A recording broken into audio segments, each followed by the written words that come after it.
Oh, my aching body. Getting old, man. I've got this knot in my shoulder that just doesn't want to relent. Oh, but sometimes you just gotta push through the pain. You gotta, you know, show a little stamina. People used to understand that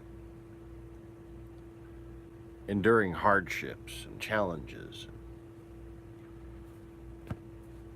not being spoiled, basically, was key to wisdom. The kind of wisdom it takes to be a father, the kind of wisdom it takes to run a business, the kind of wisdom it takes to know about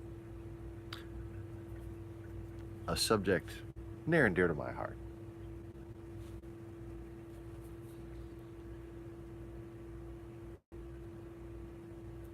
Something that just seems lacking in America today. Leadership.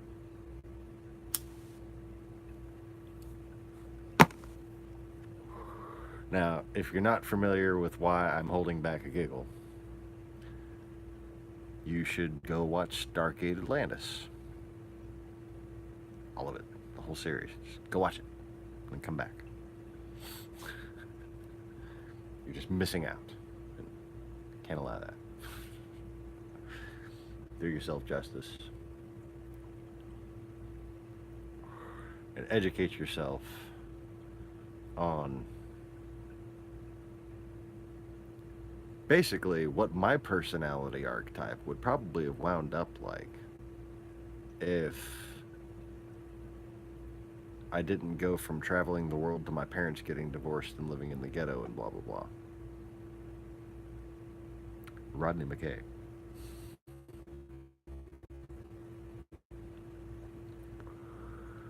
Yeah, I'd probably be that bad.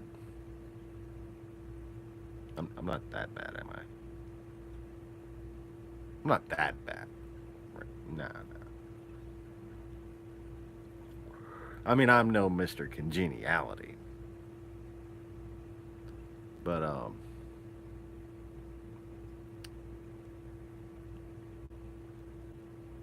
let's just say if you're not familiar with the character of Rodney McKay, um, he's asked to, in this particular episode, catalog a series of farewell messages to be sent back to Earth upon the imminent destruction of the Atlantis base. And he winds up he winds up basically having to motivating himself to create new data algorithms to compress the data, just so he can give more of his lecture on leadership.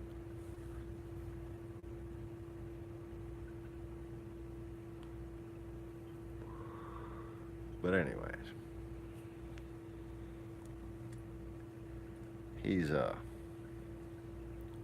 he's a finicky, awkward geek that's extremely arrogant.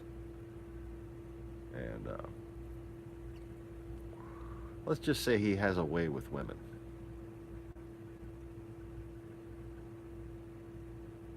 I don't know if I could have ever been that bad with women, but that wouldn't surprise me. Because I know that my wisdom, my social perception, my ability to project willfully the demeanor I choose, and my ability to understand the struggles of others and the solutions that many different types of people in this country alone need to have in their lives, if it wasn't for living the lowly life that I have, I wouldn't know how to fix all the problems that I understand. I wouldn't even understand the problems. I probably wouldn't even know that they exist. Kind of like someone who's managed to swindle his way into office that we're all familiar with.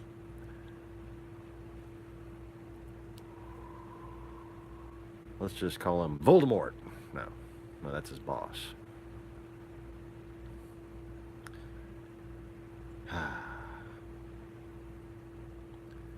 That's what passes as leadership these days. Trump and Putin. That's kind of sad.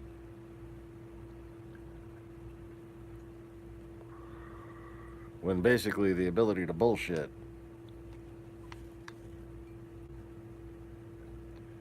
is the top of the pyramid. You're not living in a world ran by leaders. You're living in a world ran by used car salesmen who happen to have rich parents. That is the stock that they'd measure up to. And like any shitty used car salesman, if you've ever made the mistake of taking a job at a used cars lot, which I have, you learn about the defensive, whiny temper that comes with being, like the owner's son or the rich immigrant whose parents gave him money to come make a business in America.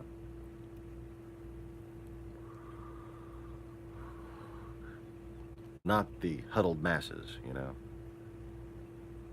talking about the snooty, fuck you for being American, how can I take advantage of you type. They all got something in common.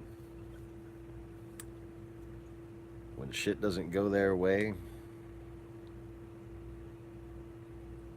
they go on the attack.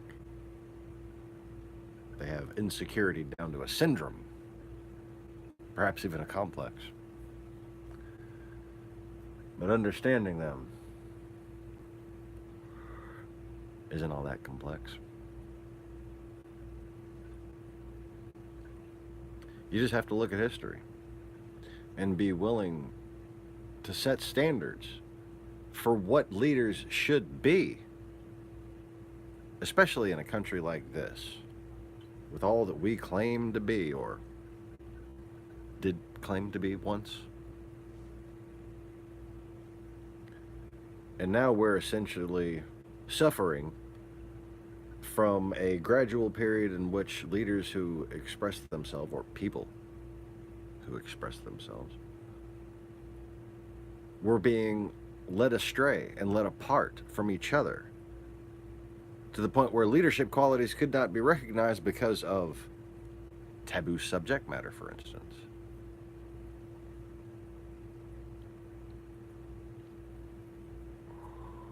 But now, because of this 20 years of silence, basically, on the part of honest expression by our leaders, I mean, it basically ended with Clinton.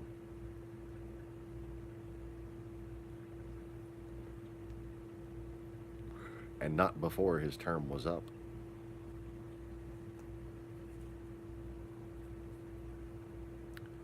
Now, after 20 years of virtual silence, no bold men permitted to speak. Bold men being lost in investigation of false truths on the internet or in college libraries.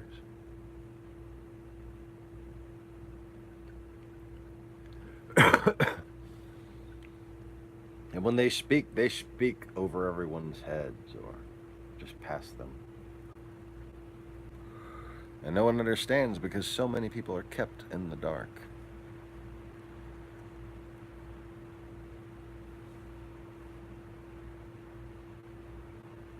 But because so many of these people, and so many people in control of the conversations that we have, think it somehow irregular to discuss religion, to discuss the betterment of self, to discuss personal evolution, to discuss the standards by which other people live according to themselves, not just your own standards, not just forcing your standards on other people, but actually learn to empathize with people you don't agree with. We don't have any of those leaders anymore. We've got people on one side or the other.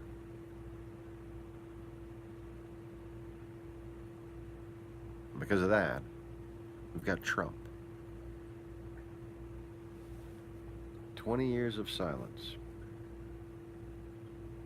20 years of Bill Clinton being unable to speak his mind. 20 years of Christianity being represented by Fox News and televangelists.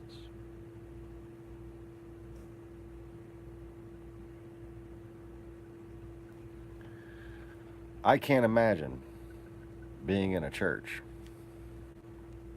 and having the preacher talk about people who just died as if he knows why they died.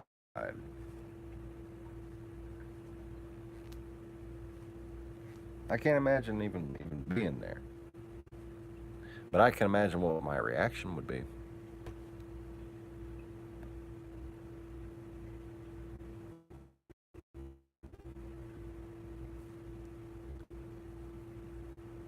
It would be some compromise between rushing the stage and beating the shit out of that asshole and just walking out with my middle finger raised. I'm not sure how far towards either direction it would go, but that's my range of options as far as I'm concerned. Now you see, being a man, that's what I call that. That, according to most liberals, has become a completely taboo thing. But there remains a large segment of the population who recognizes that type of leadership. That's how you have Donald Trump. Because while he may not be able to walk the walk, he's certainly been talking the talk, and that's more than anybody else has given him. You know, they say he's willing to fight for us. That's what they mean. He may be talking a lot of shit, but he's talking a lot of shit on their behalf. The Democrats, I take me for instance, they couldn't be so bold as to use me as their henchman. To use me as their attack dog. To use me as a simple tool to bludgeon hypocrites over the head with.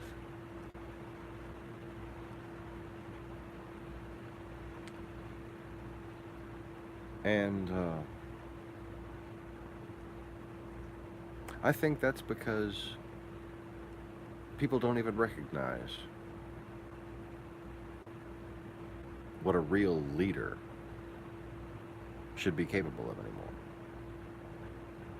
You see, when I talk to somebody, I talk about what they're comfortable talking about.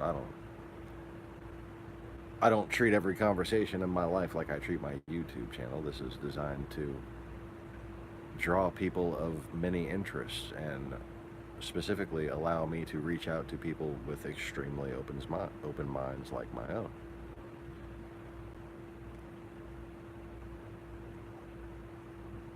But when it comes to talking to people, say for instance, from Texas.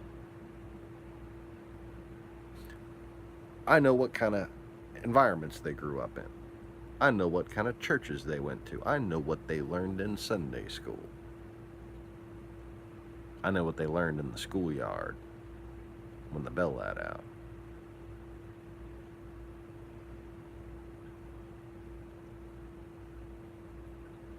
And I know what it's like to break your own body trying to earn a living.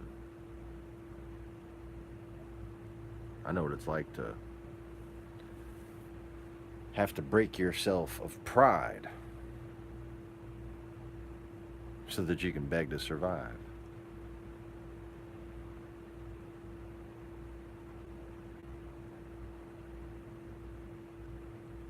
And I assure you, most reporters, most Democrats, and indeed most Republicans as well, like I said, they just bullshit really well. But most reporters and most Democrats, you're not speaking the same language as the people who grew up going to Sunday school. They don't trust you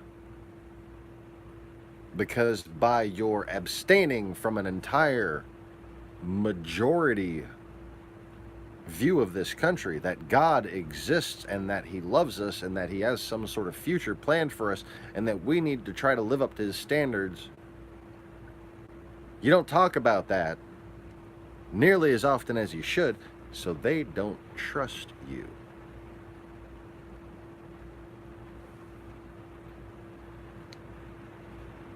The idea that there's some anti-God conspiracy that CNN and MSNBC and CBS and ABC are all up to becomes plausible because of your silence on the subject.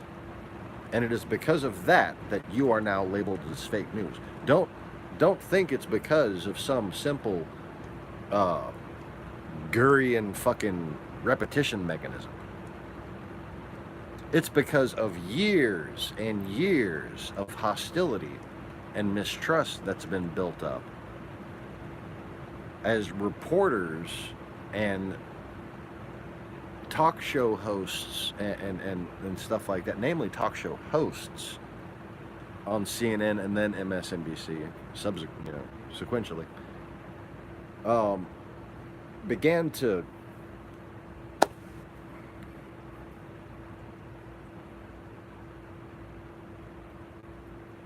just treat religion like they were willing to do little more than poke it with a stick.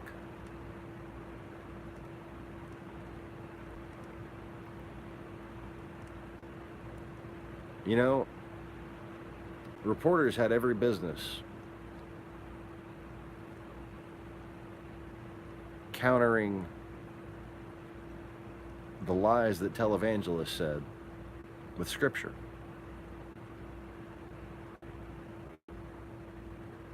They have every business holding people of any philosophical standpoint that is trying to be influential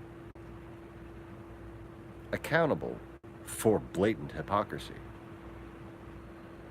And they failed to do so. Why? Because they're all a bunch of godless heathens? No. Because they're bad people? No.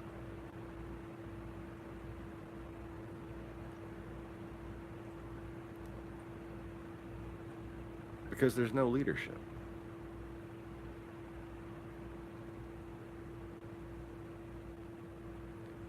You see,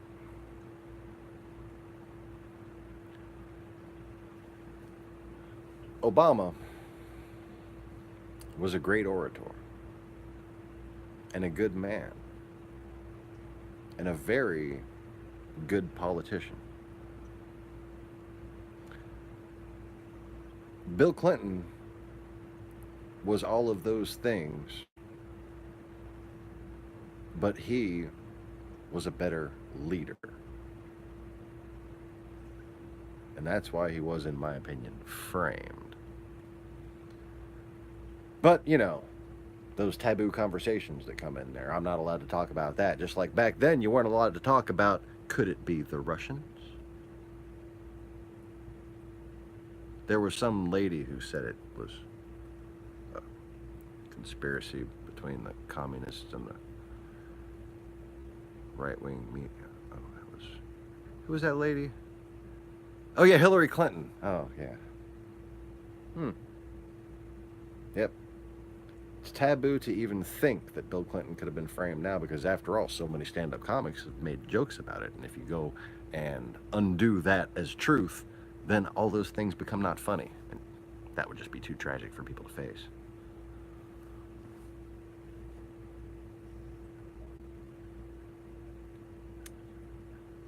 But the fact of the matter is, just like anything that you've realized certain facts about and realized, all this other stuff I've been shown, just going through the data in your head, could have easily been bullshitted. It all could have been fabricated. All could have been just made up. Because now I know something that contradicts all of that. Well, it was taboo back then to discuss that this could be a KGB operation. But now we know that the Cold War never really ended, did it? I guess now we're back to the difference between knowledge and wisdom again, aren't we? But now, in retrospect, discussing Clinton. Was he guilty? Was he a good leader or a bad leader? Should we be ashamed of having Clinton as our president? Or should we try to figure out the past? Were we bullshitted then? Can we humbly admit that we as a country, in all of our what do they call it? Self-achievement award type shit? Can we admit that we were wrong about something? There's obviously a lot of things we've been wrong about. And that may or may not even be the case, but because it's taboo to talk about now, we don't realize that retroactively we were told that Linda Tripp couldn't have possibly been persuaded by the KGB because she loved and revered her father who was in the service, and that's why she joined the service. Well, it turns out, according to her, later, that wasn't really the case. She hated the government for keeping her daddy from her.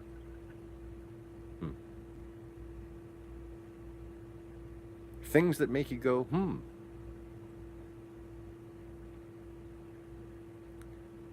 Like in 2002, when, according to Pravda, Russia had the capability of falsifying genetic material. Oh, you mean like a blue dress that would appear out of nowhere? I mean, that was only basically 3.5 years before this public release of a capability. So, when do you think that capability might have existed? 10 years earlier? 20 years earlier? 3.5 years isn't much of a stretch.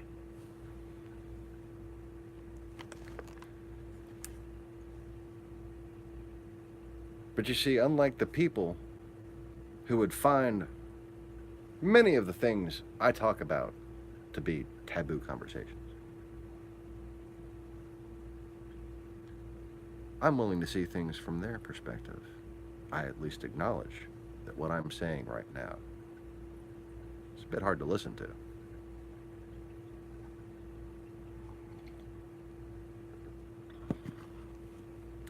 I suppose, having lived in so many places, might have just given me the ability to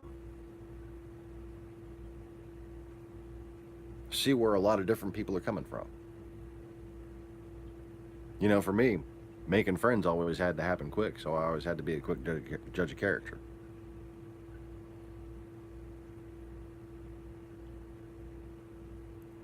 Compare that to Mr. Silver Spoon Fed himself, Donald Trump. Let's see here. Mike Flynn turned on him.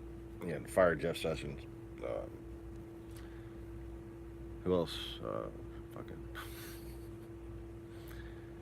His own kids are probably going to flip on him. But, you know, I don't think judge of character applies to that. It's like, unless you're some kind of a clairvoyant who's at an abortion clinic. But if you were, how'd you knock a bitch up to begin with? Anyways. Um,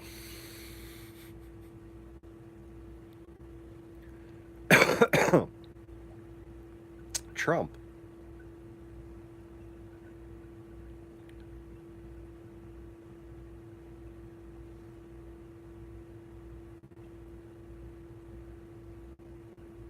Well, I don't know. Can you even. Well, first you have to establish what kind of character you're trying to say if someone's a judge of, you know? Because Trump being a good judge of character is kind of a loaded phrase, a loaded question, that's for sure. Um, because by his standards, you're looking for correct judgment about badness. So it's like a good judge of bad character.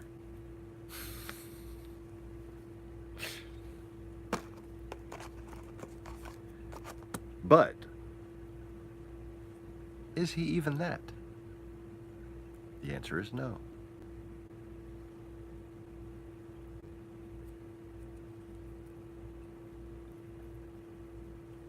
Michael Cohen.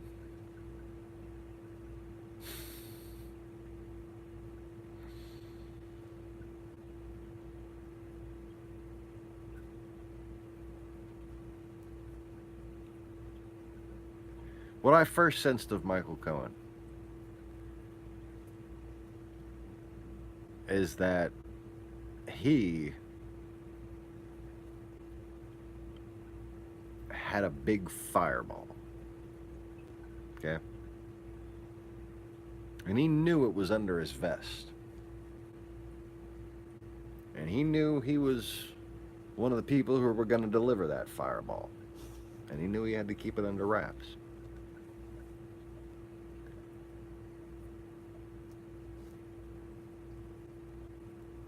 But there was some sort of genuine concern behind it. And I couldn't tell whether or not he was just brainwashed and like really deep into the alternate information universe. Because you'd be surprised at how many of these fucking people in major political circles are nowadays. Or whether or not he was being blackmailed.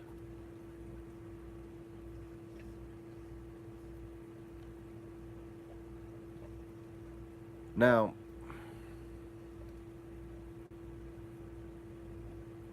I didn't know much enough about his family history or upbringing. Dingo, cut it out. To really make a judgment about this.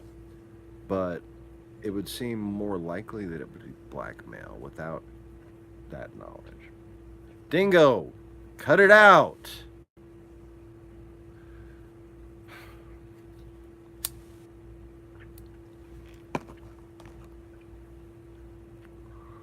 Because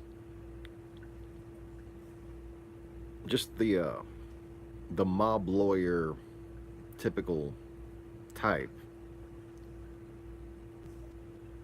as far as the different people in Trump circles, I would have placed him at being less likely to actually be swayed by the propaganda and more likely to be completely fucking complicit with what's going on. But there's a more nuanced middle ground there where to a certain point, the propaganda has to be effective on even the most complicit. And when Michael Cohen was completely debriefed on how much he had been bullshitted, that's when he really turned on Trump. Not just that he and Trump were being bullshitted in the same way, but that Trump was complicit in the basically anti-American bullshit. Because that's what it all boils down to with Trump. And that's why I'm really disappointed in every single politician in this country right now. Because what Trump has done is cooperate in an attack on our country, on its people. Not on the Democrats, not on a server, not on liberals alone.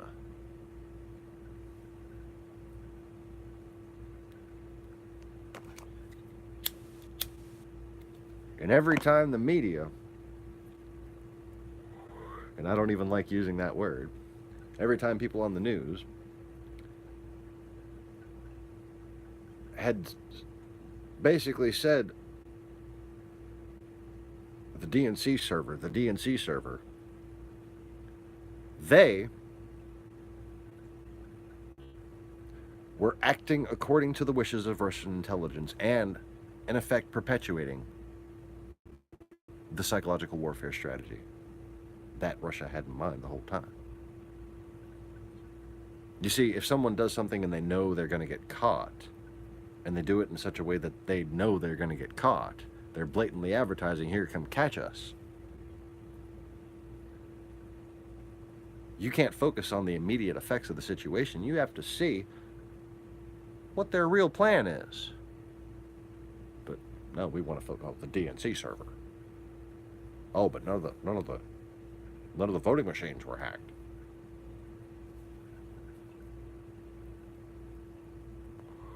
Yeah, no Russian money was fucking smuggled through Manafort's ass to local election officials to just cause glitches in particular voting machines that were from certain districts.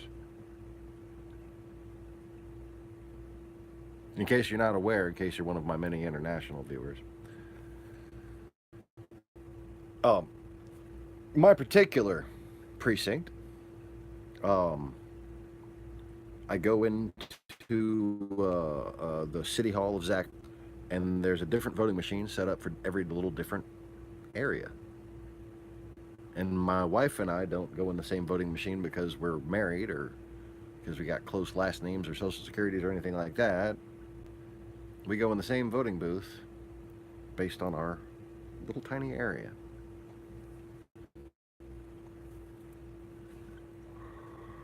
So if somebody calculates there's too many black people, there's too many Democrats, there's too many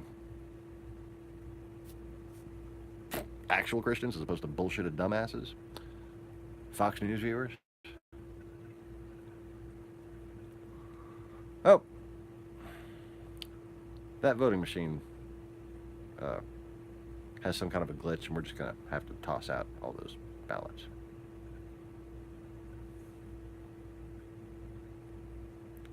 And considering that the KKK and the Russians have been planning this since 1991,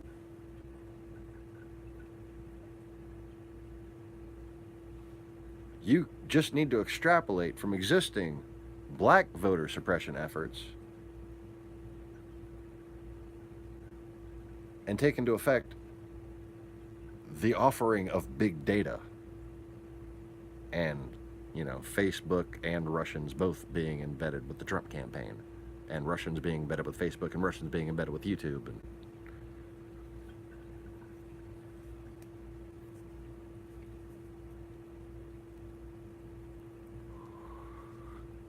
you can see just how effectively very few targeted actions can be.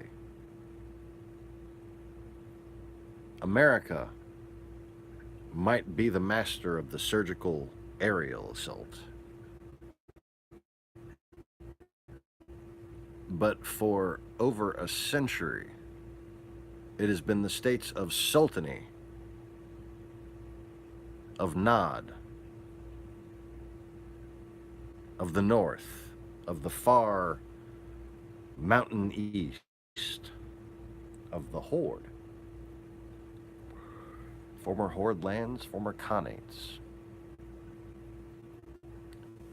that specialized in surgical political assaults.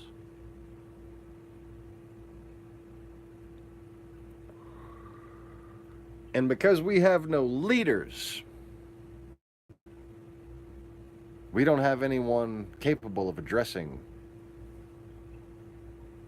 what one side is concerned with that the other hears nothing of.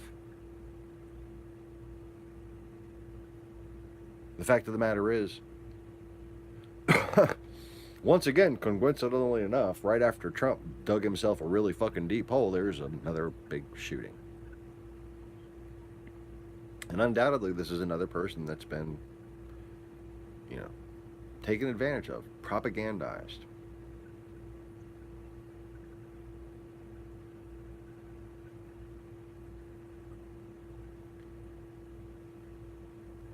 You don't get raised on the truth. You don't get raised as a proper Christian and go and do stupid shit like that.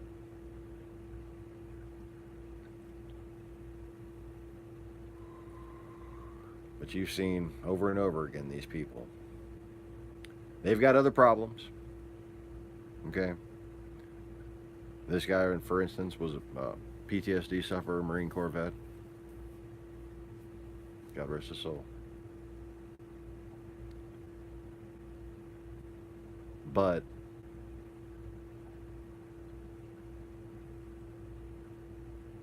when you have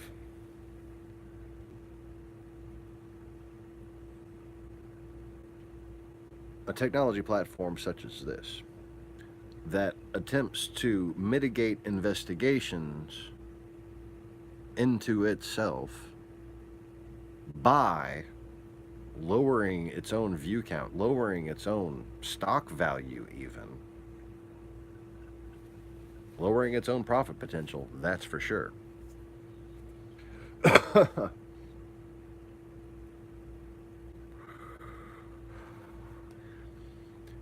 And you have lots of other unaccounted for but very prolific influences. And then you have these major sources like CNN and these major talking heads, if you will. And many of them are very nice, very thoughtful people, but they're only exposed to so much. They're in a limited environment, if you will, and not willing to even see that someone can be logical and rational and a compassionate, normal human being, can have things in common with them and be led down a dark alleyway where sense no longer has much meaning. Hi, Mr. Conway. Thanks for joining.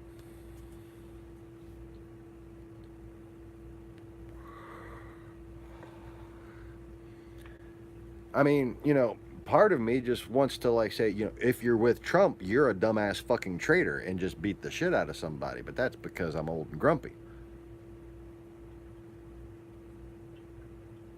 And I really just, I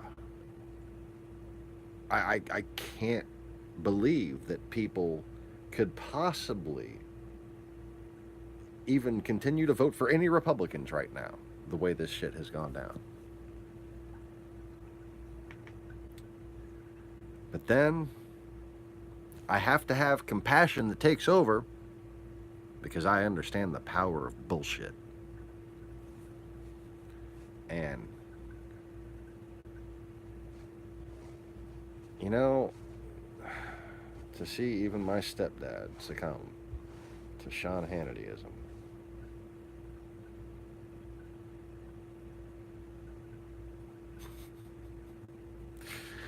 Frankly, I thought racists were better than that.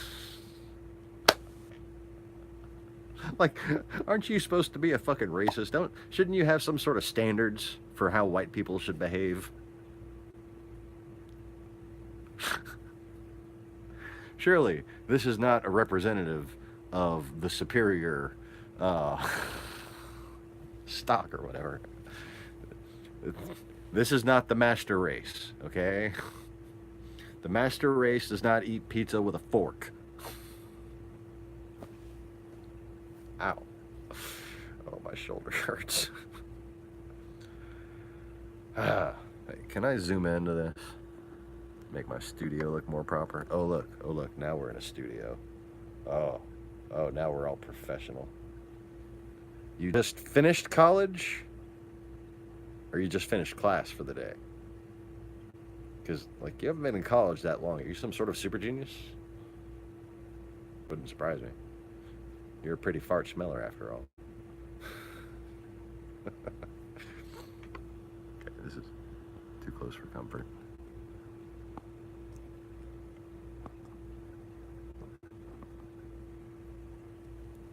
Comfort. Now there's a loaded word. Good thing it's impenetrable.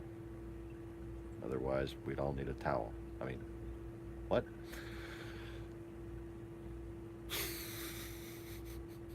Ow. Oh. I should have kept a kid home from school just to step on my freaking shoulder. I wouldn't do that. I should have. I should be the type of person.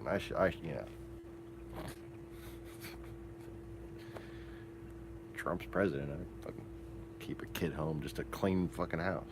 No, the house is too dirty. You're not going to school today. You need to do some dishes and shit.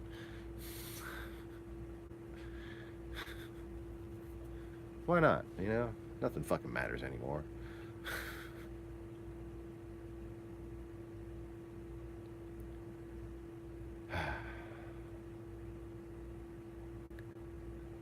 The way this asshole sat there and just berated reporters and whined about other Republicans after declaring victory. What a spoiled little fucking ninny.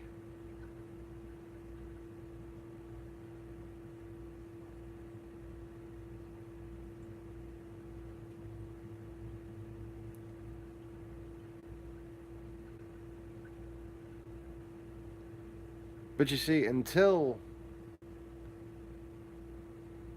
I hate to say it, until Rachel Maddow let somebody like me on, anybody like me who can fit the bill, you know, willing to teleconference. I ain't going to New York or Burbank. I'm willing to teleconference. You want to have a New Orleans show, I'll go to New Orleans for you. But I'm not driving any further than I can make it in my Honda.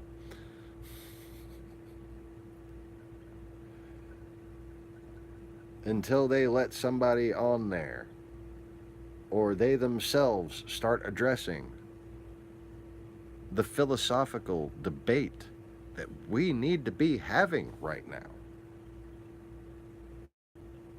You're not gonna make any.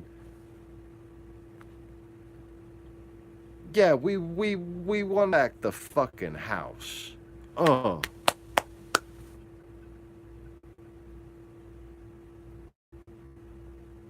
happy. Don't get me. It gives me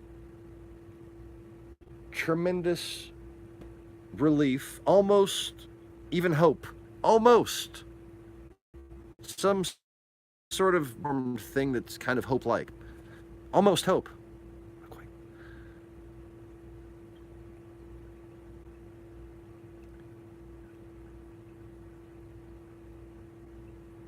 But this guy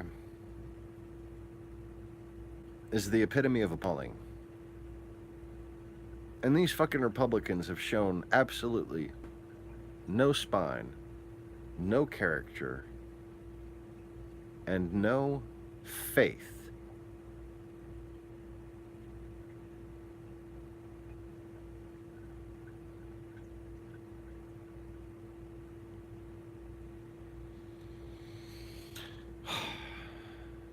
You shouldn't have a broadcast on where you're interviewing a Republican,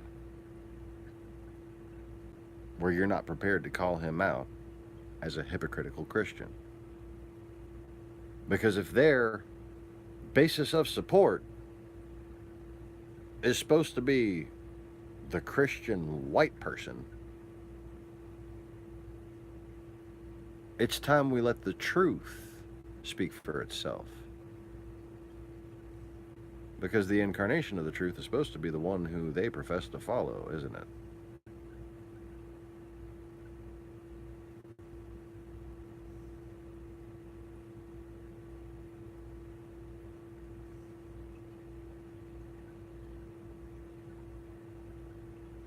People can't even think logically as people of faith anymore. Simple logic. Flawless logic. Logic that cannot be denied. Logic that will change minds and hearts in an instant. Like Vulcan logic, okay?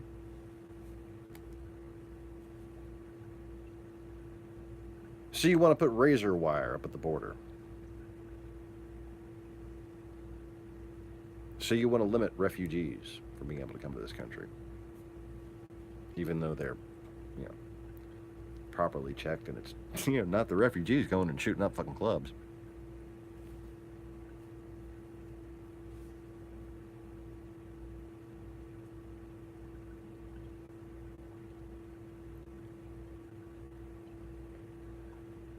Is it not written in the Bible? Or is it not proper Christian belief that you should love and pray for even your enemies?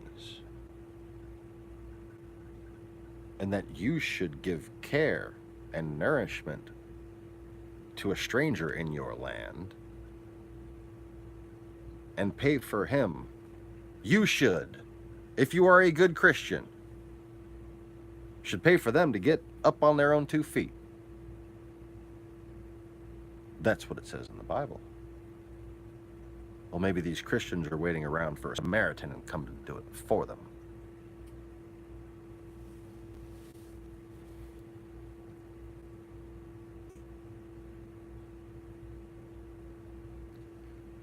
So I challenge anyone trying to put razor wire up to the border that you are a faithless coward.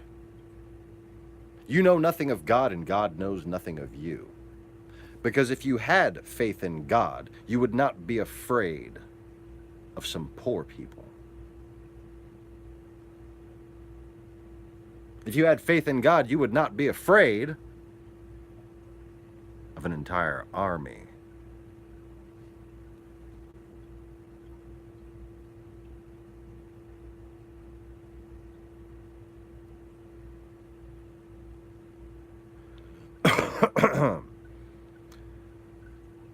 You tell me, then we'll both know.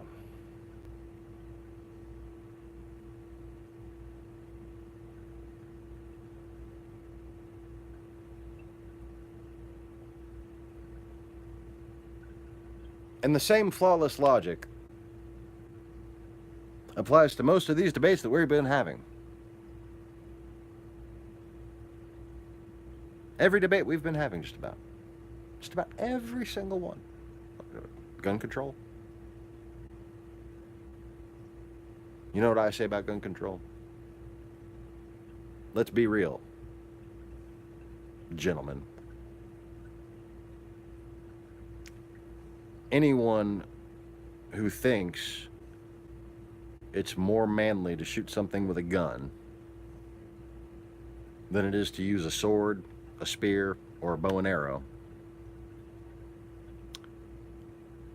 is somebody that, well, let's face it, I could probably beat the shit out of. And that any real man probably could. Because any real man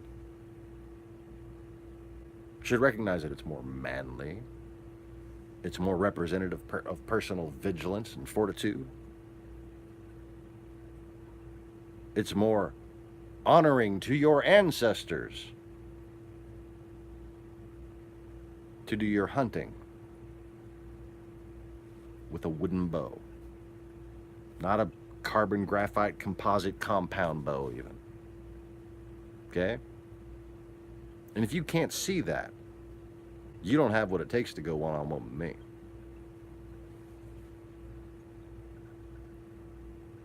And more importantly, you know how I said the same flawless logic applies? If you think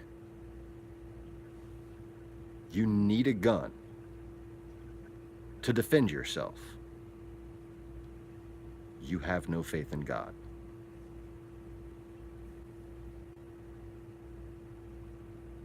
In fact, in my opinion, the people of this day do not even understand what faith is.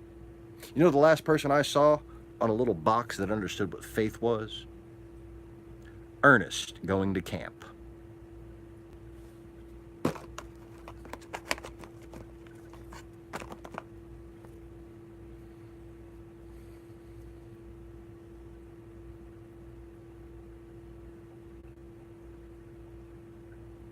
And that's the kind of faith we had.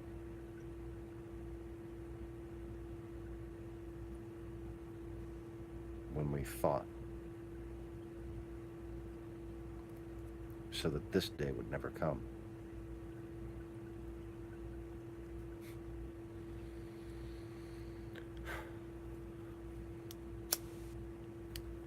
But that was 1,000 years ago.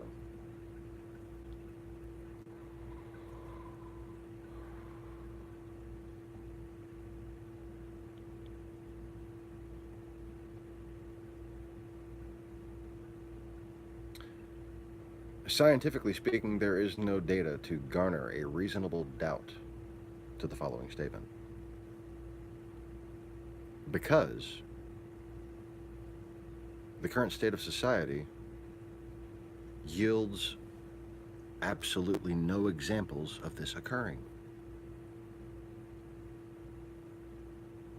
Stand and face the barrel of that gun. And trust in God that because you serve Him so faithfully, and will continue to do so for all of the days of your life, that bullet will not harm you.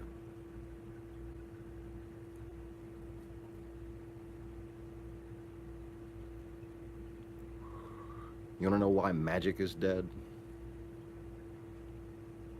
Because no one actually believes in it anymore. You can't have magic in a world that has an education system that basically requires you to not believe in it.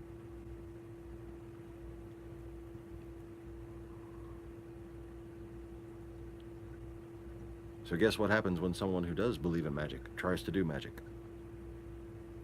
It's probably not going to work very well, because they're in a majority rules scenario. And reality cannot be dictated by the minority.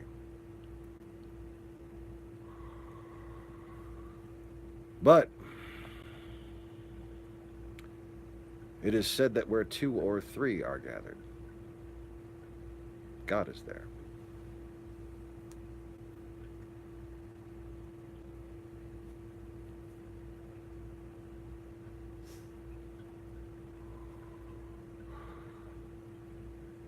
And when a person faces down danger in the name of compassion, in the name of service to others, in the name of what God wants them to do with their life,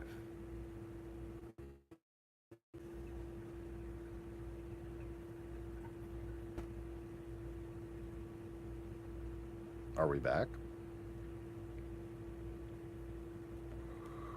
So as I was saying, all of your ancestors are there with you, and all of the people in the future who will honor what you did that day, and who will be helped because of you. Those people are all there with you in that moment. So guess who else is there?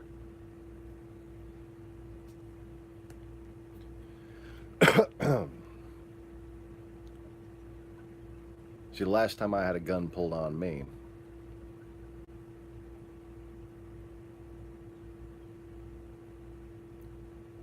I didn't have 3 thoughts without prayer.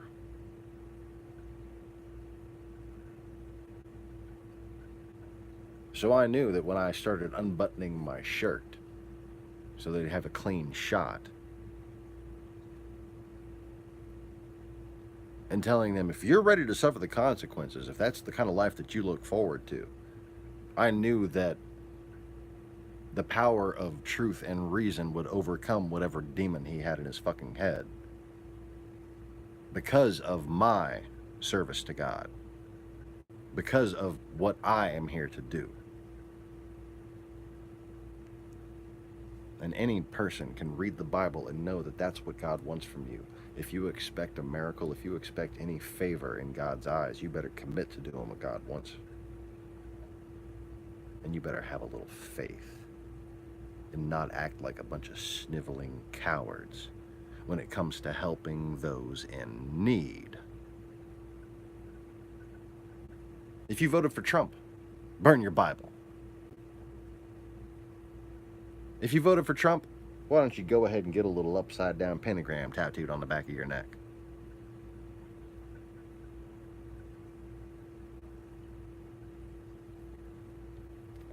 That needs to be said. That needs to be heard by the person who's watching the Real News Network and Fox News and shit. Going to church and thinking they're better than everyone who doesn't go to their church with them.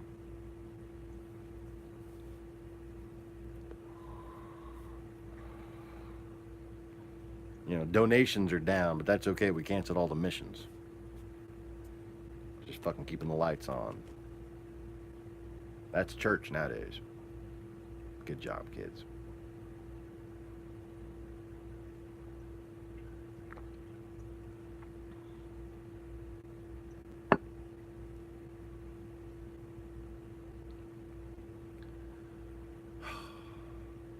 I have too many body parts that hurt right now. Oh my God. Point to where it hurts.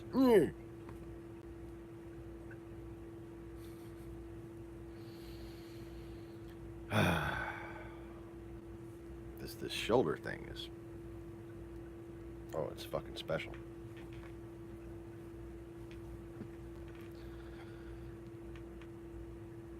It's like somewhere between a knot and dislocated.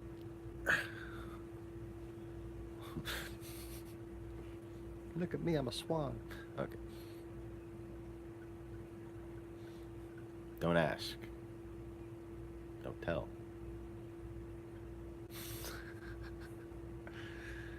Okay. So, a 1-hour introduction rant to my video entitled Leadership. Because it might take a little bit of leadership on the part of somebody at CNN, or especially at Fox News. Well, I don't think it would do any good at Fox News. But at least the case can be made at a place like MSNBC or CNN that it is strategically correct. It is mathematically appropriate.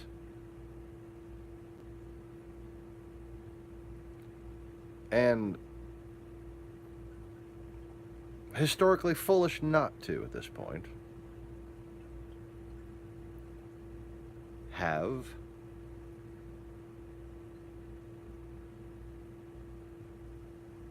the better side of the crazy universe represented.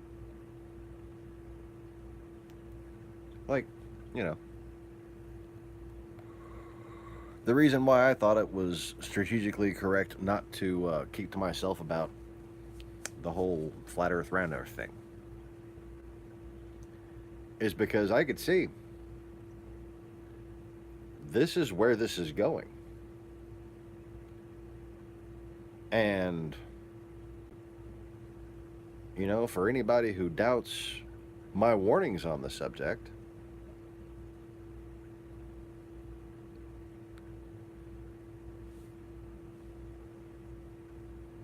Matt Powerland's a Trumpist.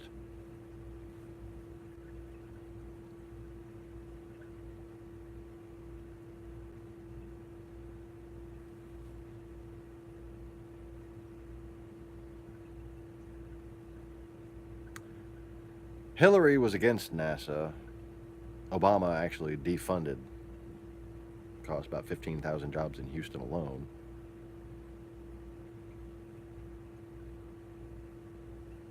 But they were against those people. Nobody ever noticed. YouTube found out that I wasn't against those people, and YouTube shut me the fuck down because YouTube was working for the same agenda. That it's not limited to flat earth. Fake conspiracy theorists of all types were puppeting, trumpeting, if you will.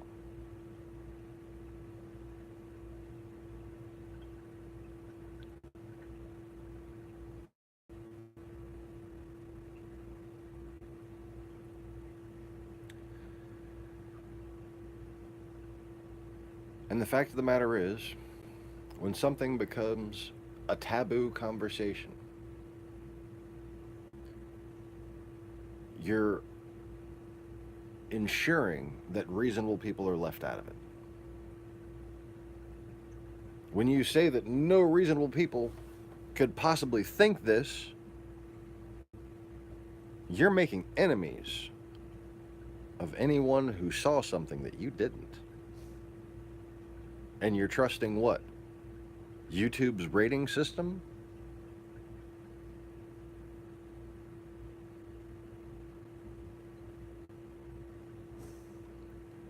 Trusting YouTube's view count to know how much that sort of propaganda has permeated? There's a reason why Fox News now looks like the YouTube of a couple years ago.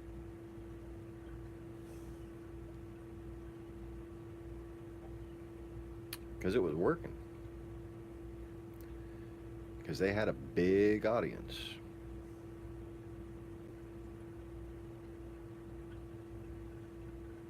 No matter what segment of conspiracy, whether it was directly against politicians or against entire agencies or connecting politicians and agencies to interdimensional demons and aliens, the Anunnaki and Nibiru.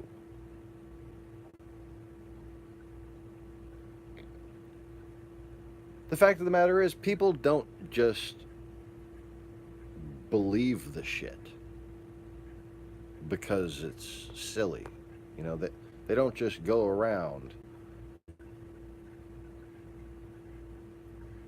accepting what they're shown.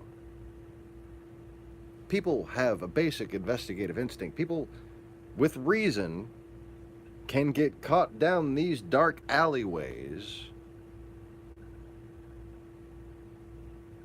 where one thing you're exposed to after another makes sense of another thing.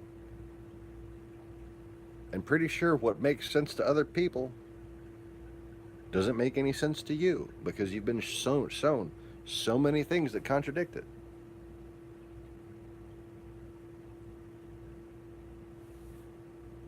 And Wolf Blitzer and Jake Tapper and Rachel Maddow and all these well-meaning people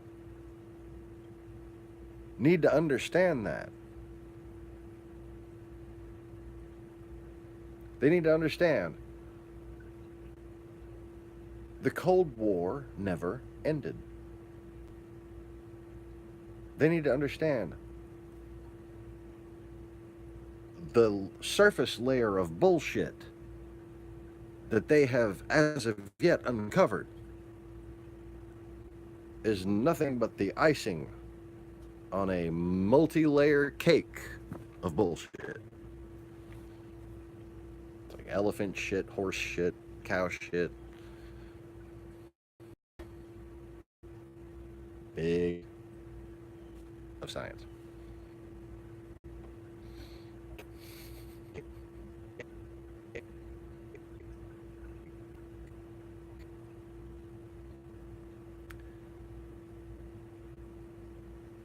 It's going to take somebody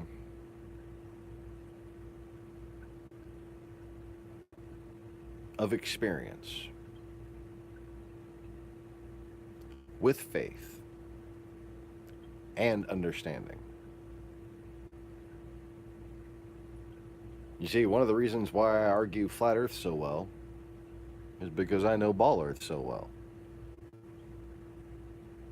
The reason why I can argue one side or the other so well is because I know both sides. I'm just that kind of person. I can't be the only one. And if I am the only one, fuck me, I really am Jesus. No. I think that's already been established yet. I like to pretend. I like to pretend I can still be in denial.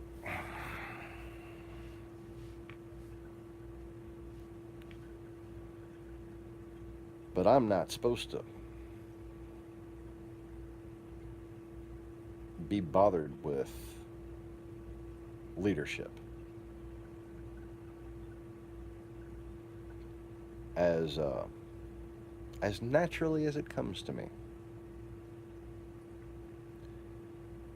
Even though the fact of the matter is I might be one of the, if not the only person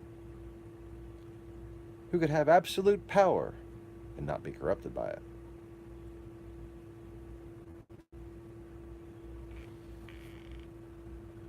Let you in on a little secret. I already have absolute power.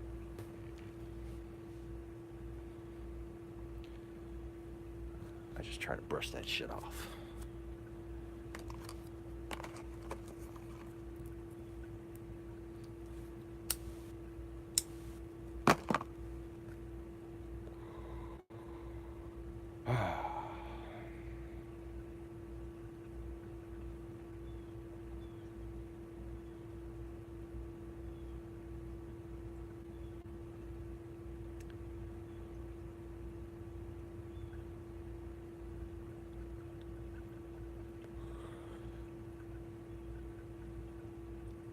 I mean,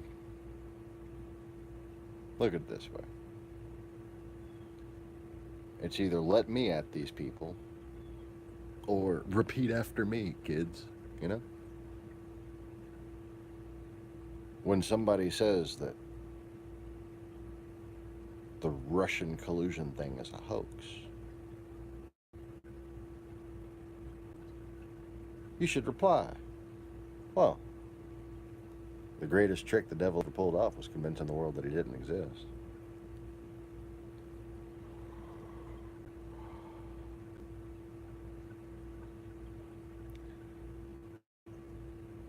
I can't personally fathom how nobody has come up with the strategic correctness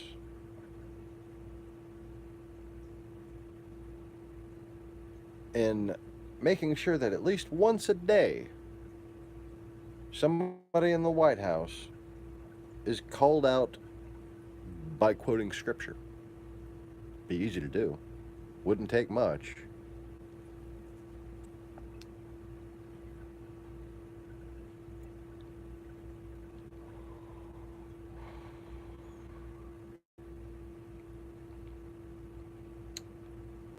But you see,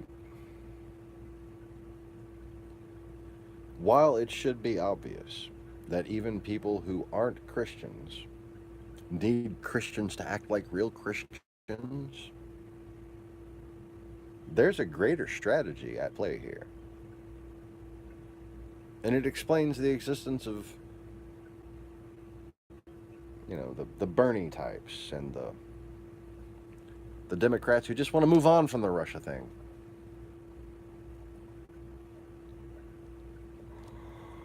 You see, in their little ignorant worlds, Trump is just a means to an end.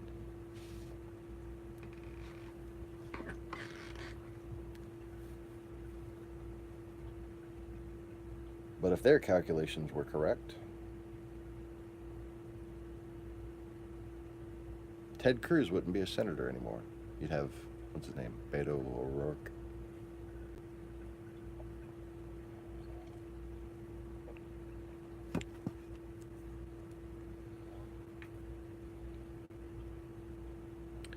The way forward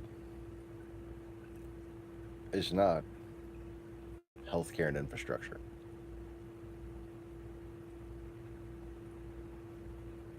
The way forward is not leaving an entire issue behind and moving on as if it never happened. It'd be one thing as if this was some sort of national tragedy that we could all put behind us and the causes were all understood and everything was resolved. None of that has happened. We haven't come close to having a conversation that fully describes the effects of the multi-decade, possibly multi-generational campaign that has been waged against this country. We haven't discussed the values of proper Christianity and why the Soviets targeted it. We haven't discussed why the enmity between Republicans and Democrats was caused by communist infiltration. You know, they're all a bunch of socialists. Hello? The problem with socialism is it's just a means for the Russians to fucking control you.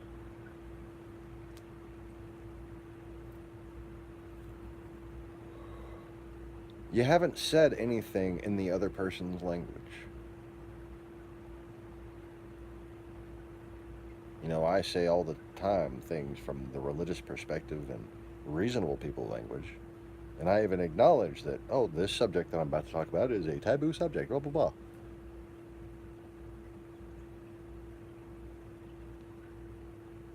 But I'm not even on either side.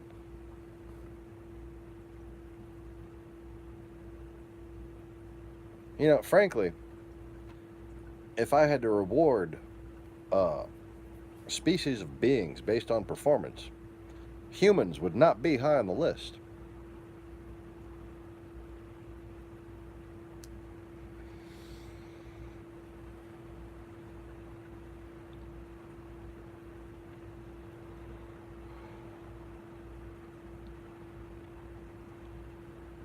People need to step back.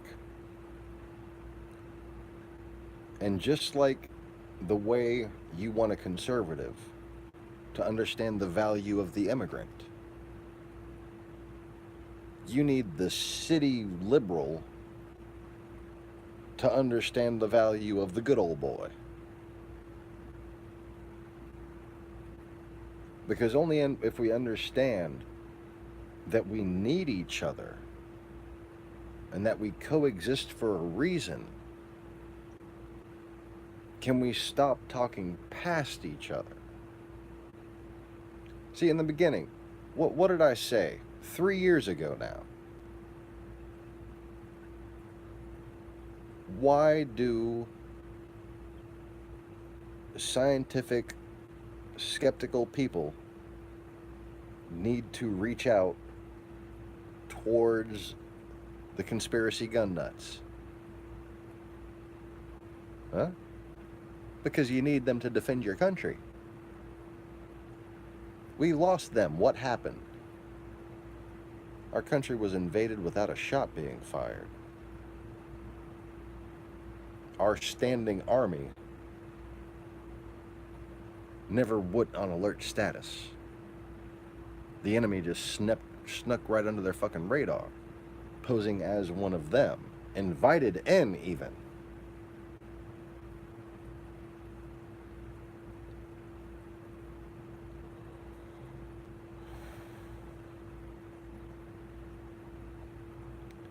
And it's because YouTube did a very effective job of preventing me from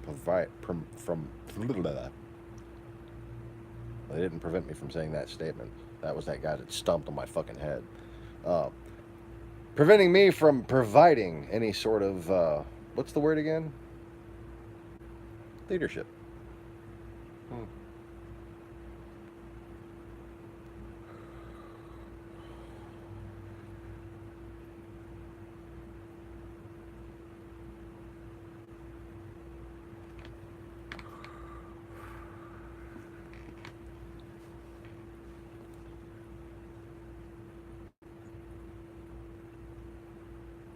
It's funny how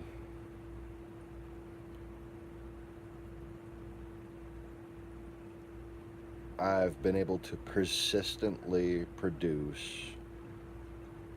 original, unique logic and thought and philosophical contributions and observations that basically aren't paralleled, yet Google Incorporated considers me of no value, despite the fact that the value to American society is obvious.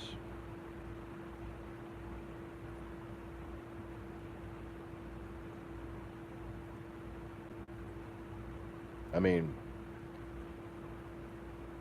people are welcome to have their personal issues with me, but I challenge anybody to debate my instructions.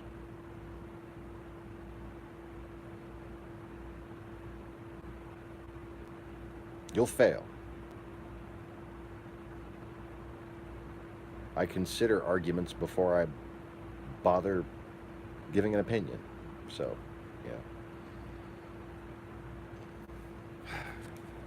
If I can't argue with me, who's gonna?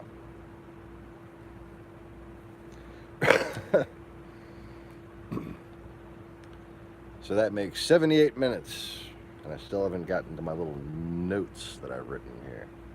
Oh, yes. What language is that? I have no idea. Okay.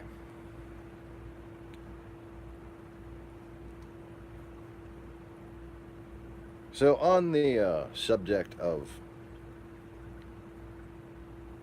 Christian compassion and how we should be treating people from other places who come here.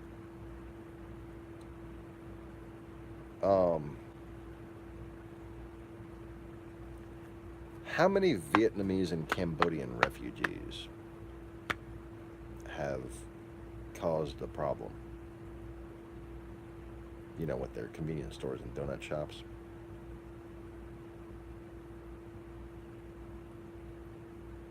Go talk to them. Listen to their stories. Every one of them.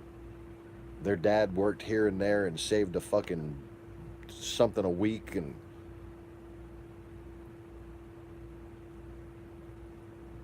these people came from a country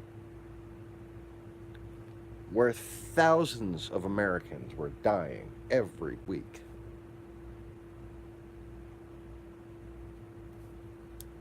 We were butchering them, they were killing us.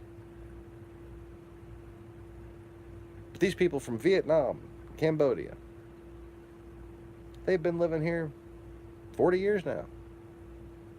Perfect peace. They causing any problems? No?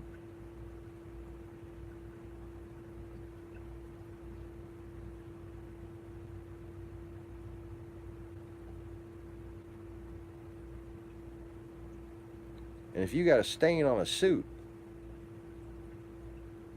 you'd be glad we let those people come here. Because they make some damn good dry cleaners. People got skills, man. People got skills. You see,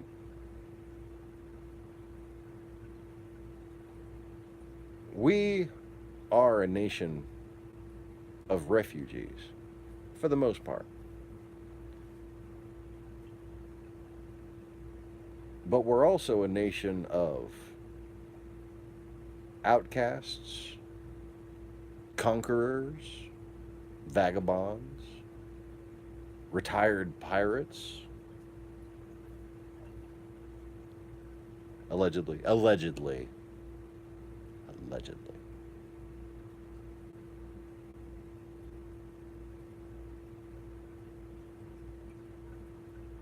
R.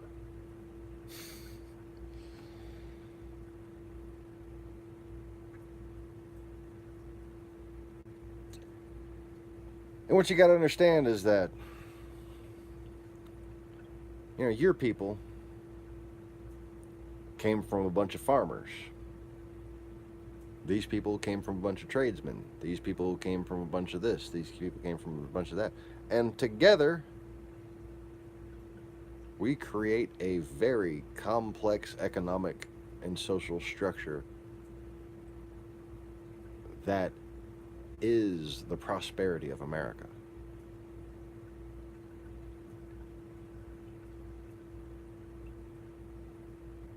And when you go and say, stop people at the southern border,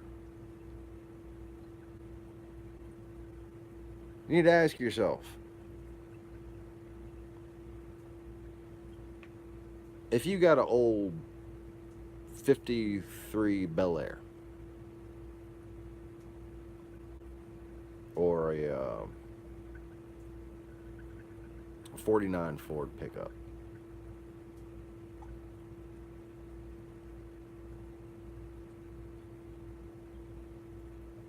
you take the best white mechanic or black mechanic, Chinese mechanic, anybody,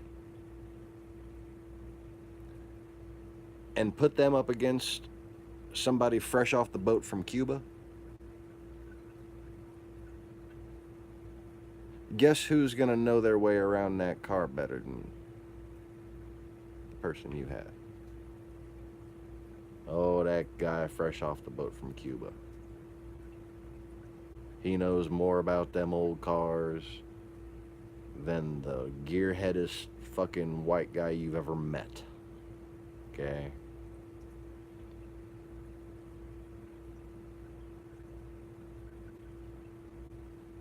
I have met people from so many different Latin American countries, and every single one of them have so much character and pride in their own nation and character that comes from that pride.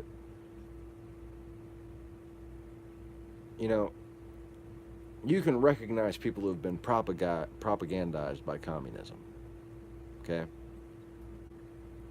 And you can deprogram them. You can educate them on the lies that they've been told. But short of somebody basically spouting off the same shit as your average Bernie supporter, those people from Latin America don't pose any more fucking threat than your average college kid.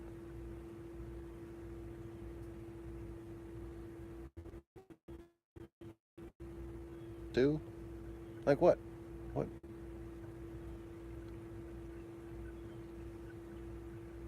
You know how many Mexicans have been involved in mass shootings over the past few years?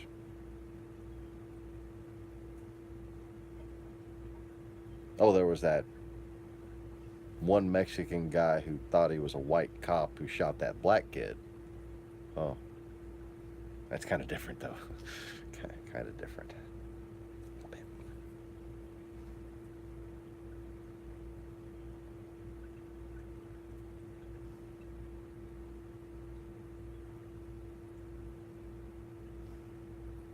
But what do I know?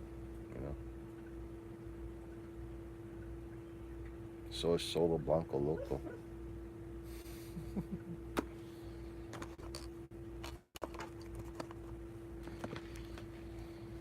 Ah.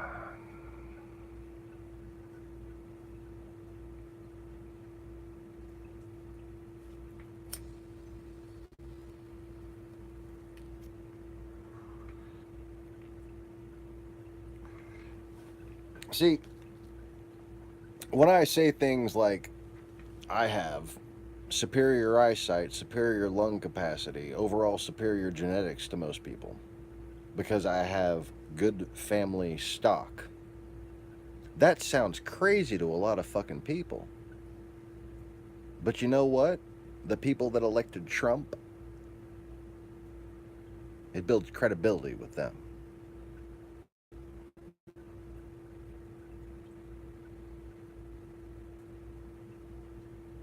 You know, I take pride in the men in my family, and I thank God that I did not turn out like some of the assholes in it. Okay?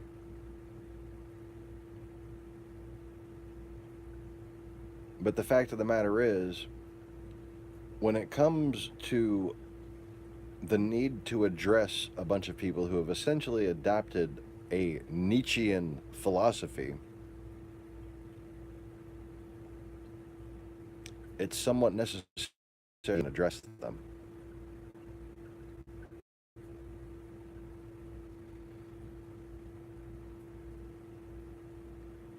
You know, I'm 6'3". I broke 2 records in engineering and 1 record in sequential memorization on my IQ test. I play any instrument you give to me. I write, I sculpt, I draw, I paint, I build, I design, I fix cars, I fix computers. I'm a programmer, I'm a psychologist. I enjoy speculative astrophysics, and I'm also an exorcist. I could easily present myself to people who think that they are some sort of a master race as a superior specimen.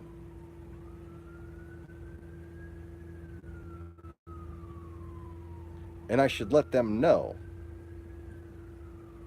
what superior behavior should be.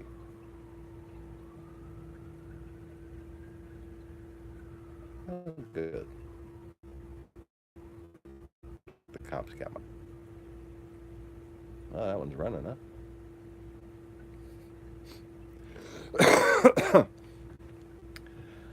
I was about to harpoon these fuckers with my cane and reconnect because, you know, it needs my thumb's permission. It needs my thumb's permission to reconnect. It can't just, like, fucking reconnect. Makes perfect sense.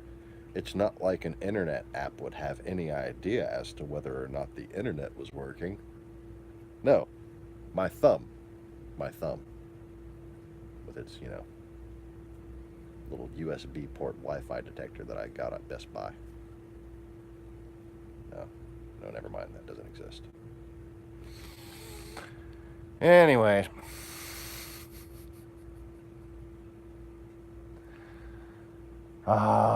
Stupid biological functions. It is time to take a small break for me to let the water that is coming out of my eyes come out of, well, more appropriate holes. Well, just one hole. Hopefully just one. Hopefully. This is too much information, I'm sure. Let me just get the fucking camera to hold still. And I will be right back.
damaged Halloween candy from the food bank. Oh, yeah.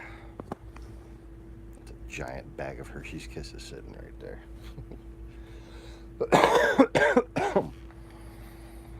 But anyways. So, I forgot if I was making a point about something or another. Let's get back to the notes.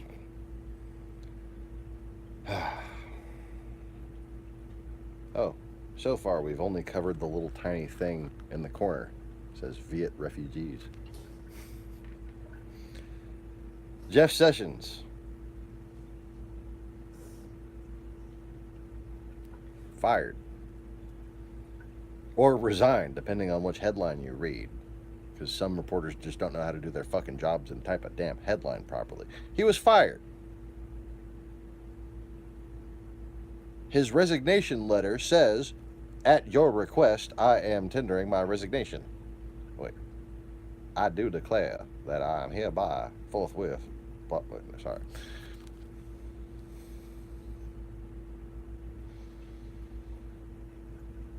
I don't think he really talks like that. That's why I make fun of him and Lindsey Graham. They don't really fucking talk like that. You know how many people I've met in the South who actually fucking talk like that? 11. You know who they were? Politicians, preachers, and car salesmen.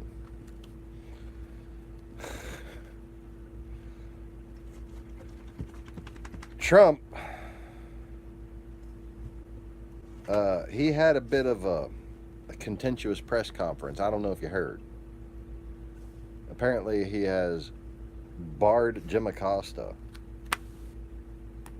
Because, you know, that's a fine example of a proper Nietzschean fortitude being exhibited by a alpha male. You ask tough questions. I don't want you to come here anymore. Yeah.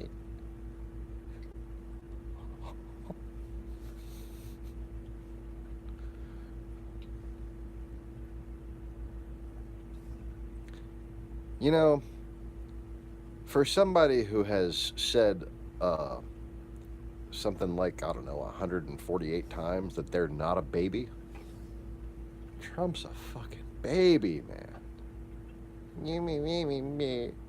Oh, you don't talk nice to me. You're not allowed to my birthday party. It's a fucking press conference, dumbass. Okay, anyways. So,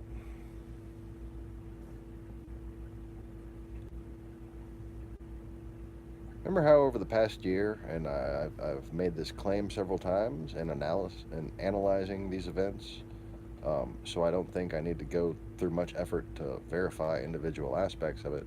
But over the past year or so, since Trump took office,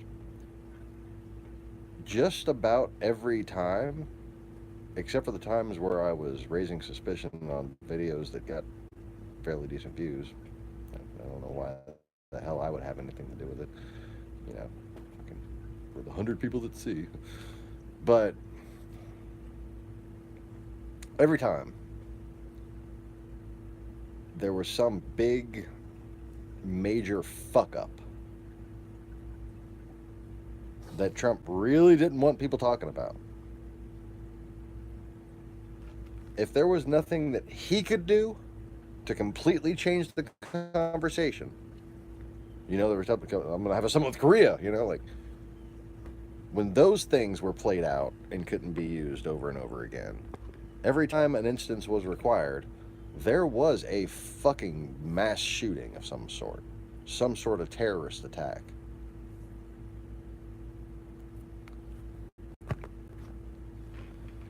Now, let's get real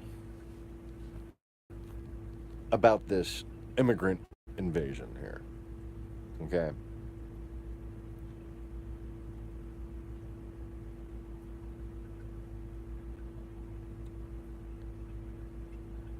One of the reasons why my channel is suppressed is because if you had been watching this channel, you might have already put together the pattern. that would lead you to already know the analysis that I'm about to make.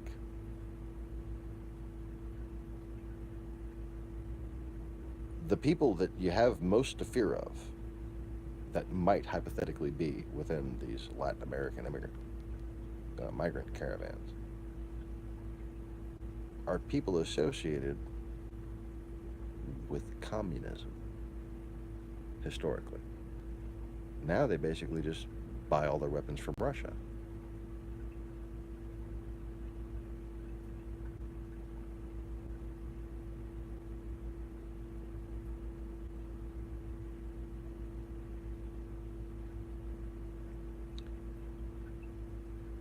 Now, correct me if I'm wrong. Those countries and the problems in those countries have been going on a long time, right?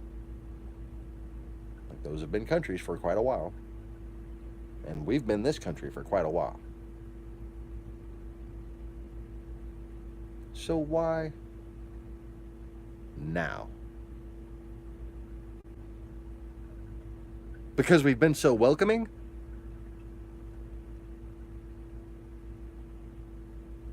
Because it's logical to think that it's a good idea that now's the best time to migrate to America? No, that's clearly not the case. 700 children still separated from their parents?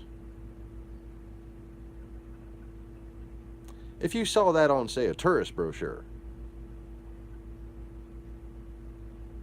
come to the island of Bukaliki, where we've separated 700 children of foreigners from their parents just because we didn't fucking like the way they look.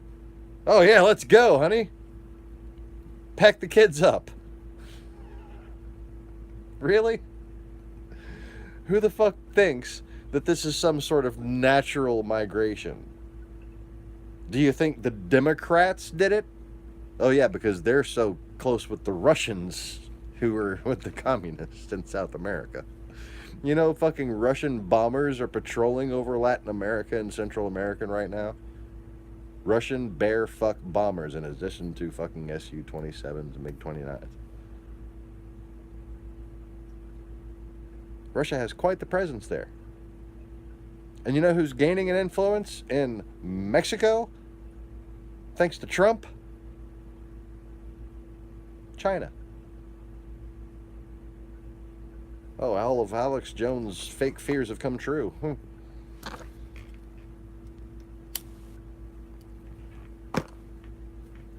Oh, but it's the Democrats who decided that right before the midterm, they were going to cause a bunch of migrants from the countries that basically Trump is connected to through Russia, so that they could rally the Republican base.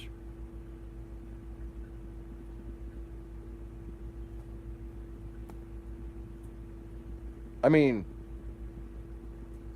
obviously I don't think the Democrats are that smart, but they're not that fucking stupid.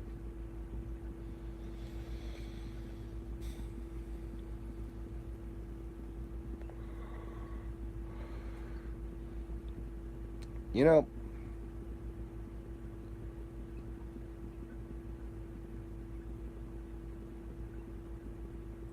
the thing that makes me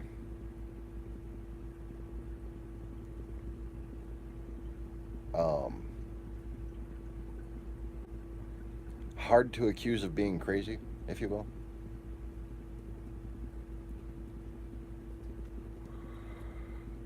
is because I lack the obtuseness that is required for actual psychosis.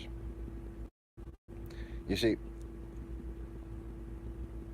even knowing anything to me, to say that I know something, to say that I'm certain about something,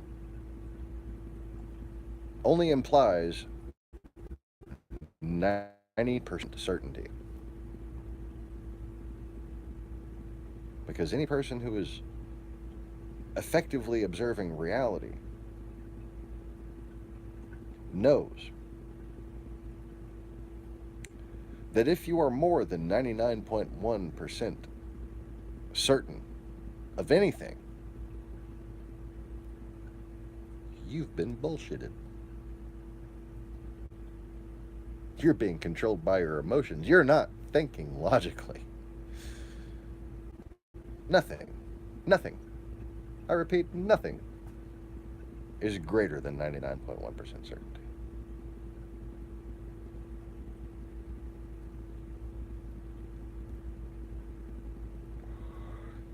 And we're talking about, you know, getting to the level of questioning that you have to reach when you're floating in an empty void with nothing but the questions of a 3-year-old to occupy your mind. Why? Why? Why? Why? Why? Why? Nothing's really certain, is it? And if you're certain, take a step back. If you're certain somebody's evil, take a step back. Probably being bullshitted. And more importantly, the lingering doubt that is the responsibility of all Christians to have in their head, that comes from the phrase, judge not, lest ye be judged yourselves.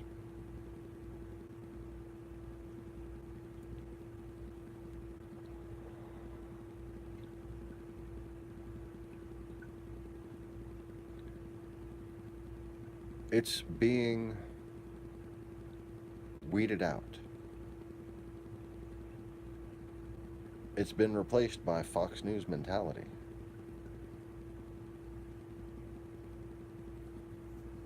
And what people have to realize is that it is a petty and self-destructive mentality. But more than anything,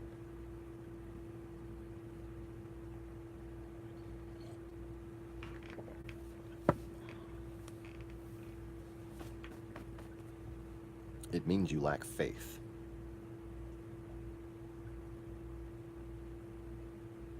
It means you're cowards. And these Republicans have proven it beyond the shadow of a fucking doubt that they are cowards, and faithless at that. Because when it comes to standing up for decency in this country, they'd rather tote the line of bullshit than accept the responsibility that they have to ensure that our society remains decent and doesn't allow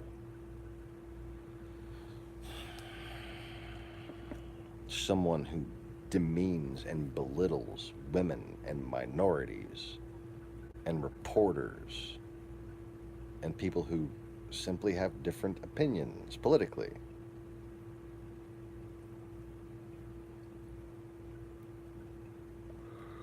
You see, Democrats aren't showing the treachery and cowardice that Republicans are. They have legitimate complaints.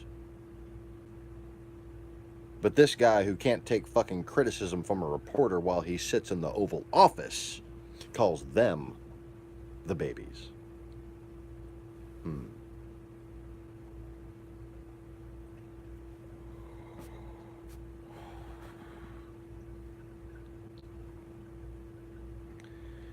You see, what MSNBC needs to do is have someone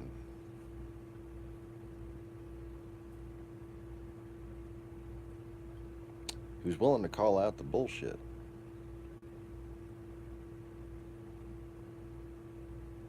The way it can be seen by anyone from Texas.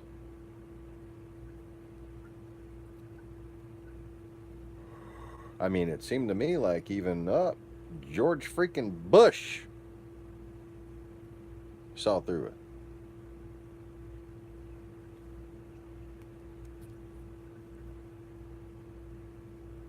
But you didn't think it was a good idea to recognize and remind people about compassionate conservatism?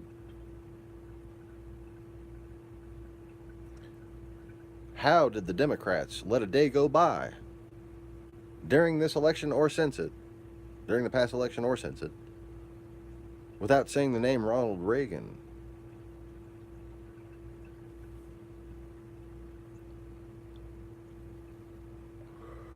Just over and over again, Ronald Reagan would be ashamed of you. Stop trying to respond to people who are just trying to talk you into loophole fucking arguments that don't make any damn sense. They're just trying to get their talking points out. And you're trying to respond logically to them. You're trying to create policy defensively, create talking points reflexively. It's not working. You need to go on the attack.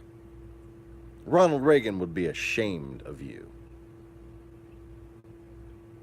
Eisenhower just rolled over in his grave.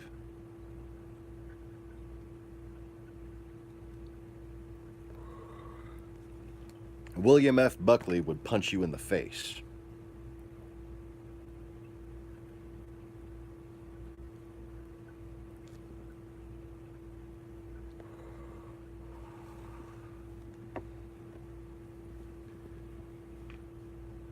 If I could incarnate myself in just like a dream life, it would be as William F. Buckley's bodyguard.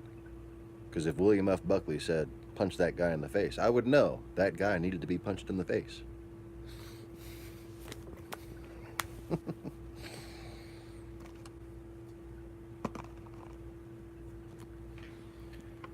Anyway. Oh yeah, I have notes somewhere around here somewhere.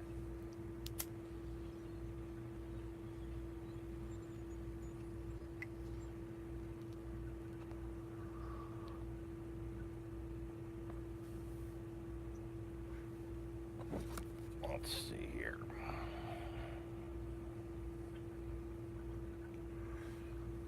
So, yeah, once again,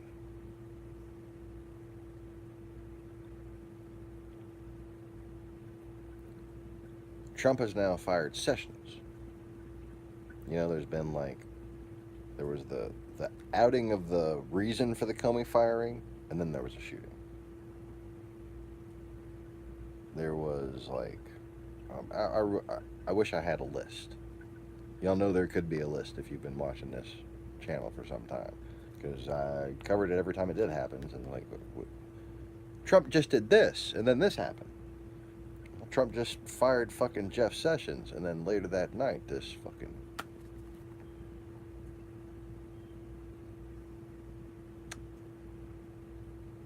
sleeper gets awakened. I mean, if you want to talk about MK Ultra, we're going to talk about mind control and brainwashing. Consider the fact that it originated in Russia, for starters.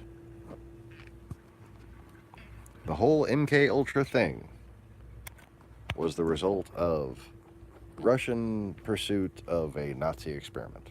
Okay?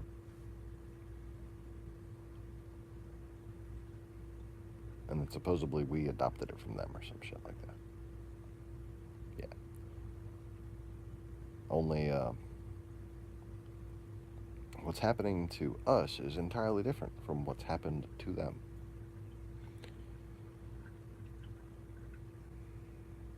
And what's happened to us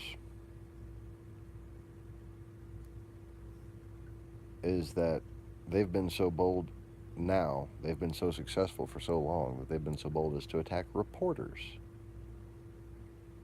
with psychotronic images.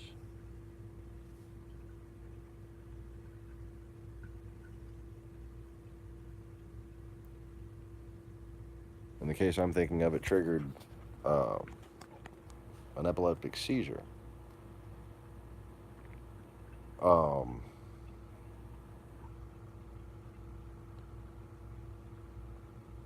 Actually, no, it was a stroke, actually.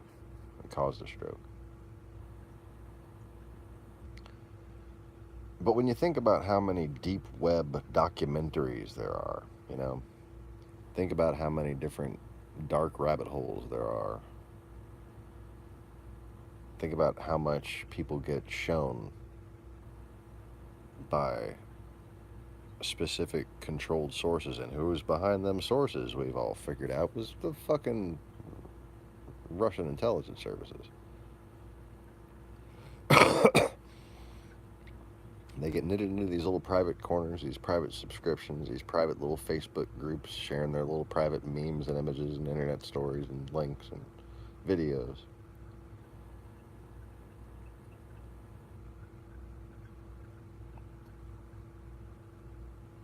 And it's just a matter of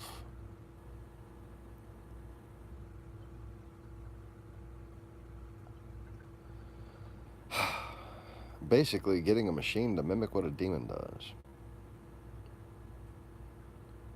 which is at the electrochemical frequency conducive to releasing certain emotional chemical triggers.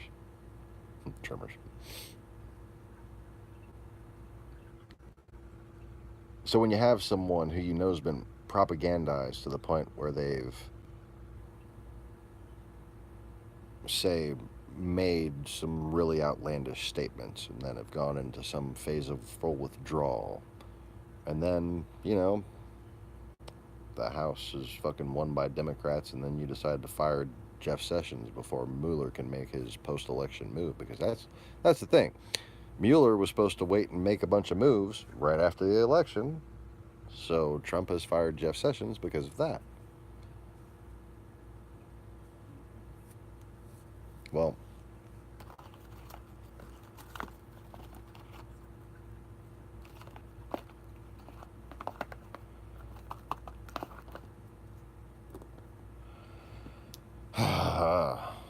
it's a complicated situation.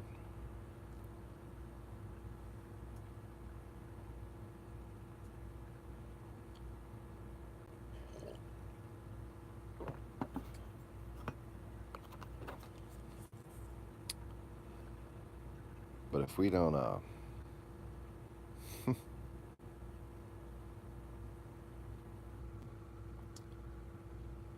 at this point, if we don't basically enable Mueller as a independent counsel, the whole thing could be in jeopardy. But anyway, I get distracted by that particular fucking dilemma.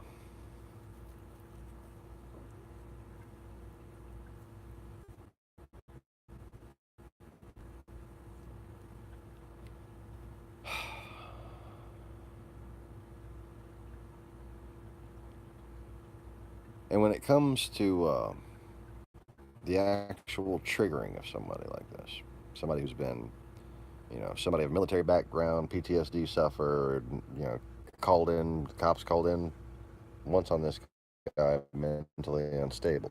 That can be mined. It says this guy's fucking unstable enough to where the cops have been called on him once. Same thing with that kid in Florida. And I think the same thing with the Vegas shooter, too. There are a combination of possibilities that can be what's responsible for having activated somebody like this. And he might have even been able to see reason if he just didn't bring his cell phone with him. Because when it comes down to creating these different frequencies that have been researched since the mid-'80s, to the best of my knowledge, as having the ability to inhibit certain types of thought and promote certain types of thought, promote different types of emotional states, promote physical sickness, okay? Promote euphoria, even. A cell phone has all the technology required to do that on a very small scale. And all it would take to get a cell phone to do that is to hack into the audio and video drivers through an enabled third-party app.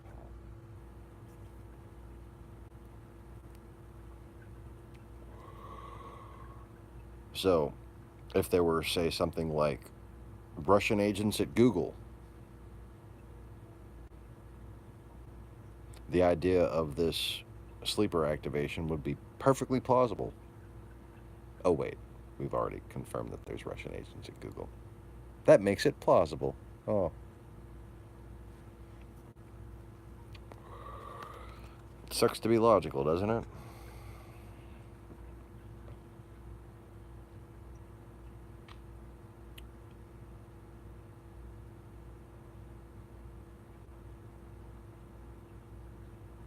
So,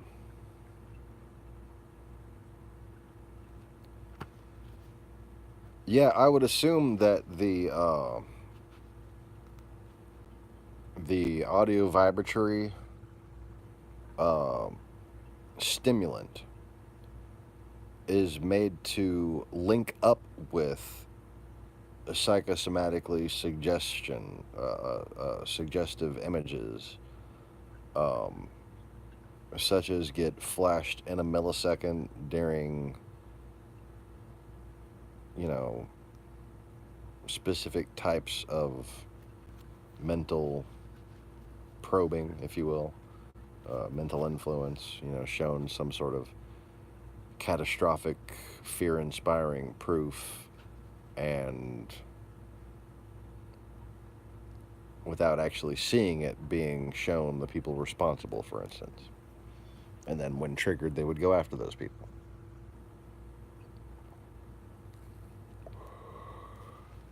Um, so, anyways, the reason why there's 3 viewers right now, and I love you guys, thank you for being here, but the reason why there's not recommendations to this channel enabled by YouTube is because I'm willing to point out that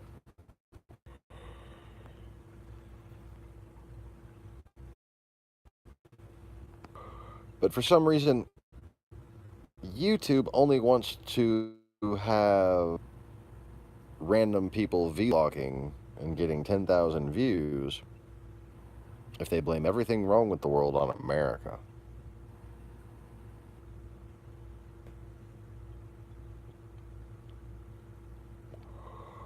Oh, only the CIA could be doing something like that. Well, who the fuck are they doing it to? It's not being done to anybody else. It's being done to us. Is it being done to us by the Democrats? Is it being done to us by ourselves? Really? The CIA is going to take over the country they already work for.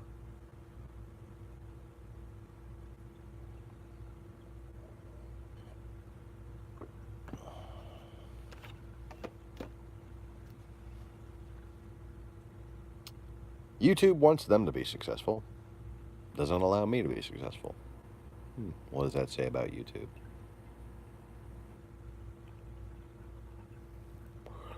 Oh, perhaps they found people who were more charismatic, who were more attractive, who were more talented, who were more entertaining than me.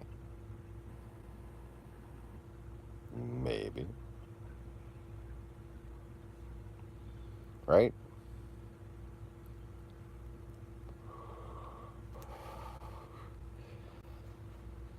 The CIA only has anything to do with Americans when they say, for instance, collude with Russians. Oh, but wait, the Russians were behind the propaganda and the Russians were colluding with...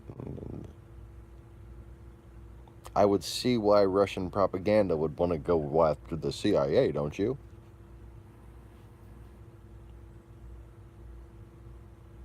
But, we weren't aware of simple facts.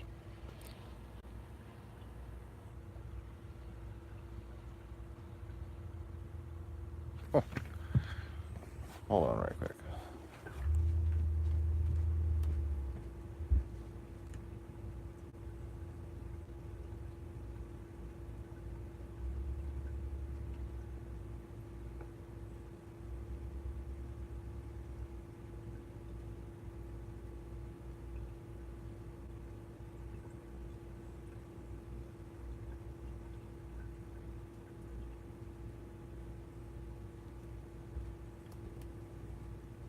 Okay.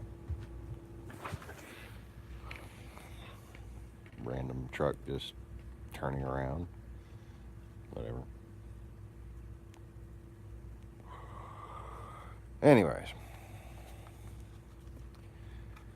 if you want to know just how subtle, how powerful the is, you know, how prolific is it possible that the Russians have been? How effective is it possible that they've been? How ignorant could we possibly be? Consider this possibility. X-Files. Now, if X-Files were somehow actually Russian propaganda, okay, if you could accept that as a given, just if, okay, would it be effective as psychological warfare against the United States population? Did it create paranoia against our primary foreign intelligence service, the CIA? Yes. A feeling of hopelessness and that our entire government was against our best interest? Yes.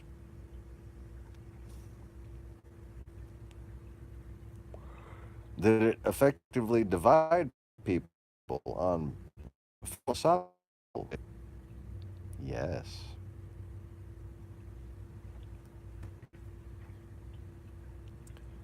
Now it's probably just as acceptable, if not less acceptable, to say that you're a Christian than it is to say that you believe in aliens. It's a far cry from the world we live in. What came out. When X-Files skeeted out. Okay, sorry. I'm done.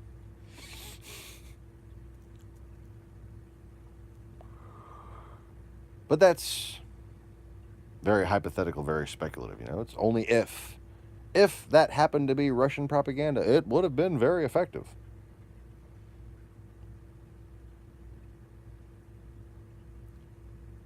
You know how you can tell when somebody had been lying to you for a really long time?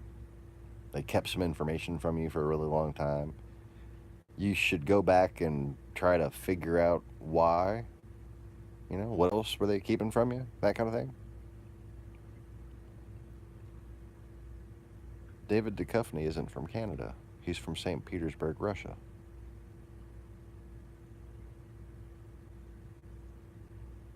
On 15 different night talk show fucking interviews throughout the 90s, he said he was from Canada.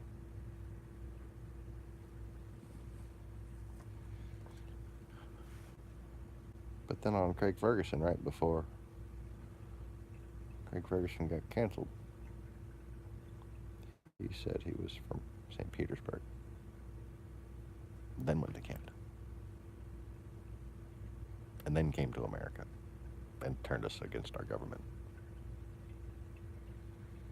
Or helped, at least helped, sowed the seeds that, let's face it, the YouTube universe would not have been effective without. I had no idea this whole time. The whole time I was an X-Files fan. I liked the X-Files. Love Mulder and Scully. Had no idea. Never considered.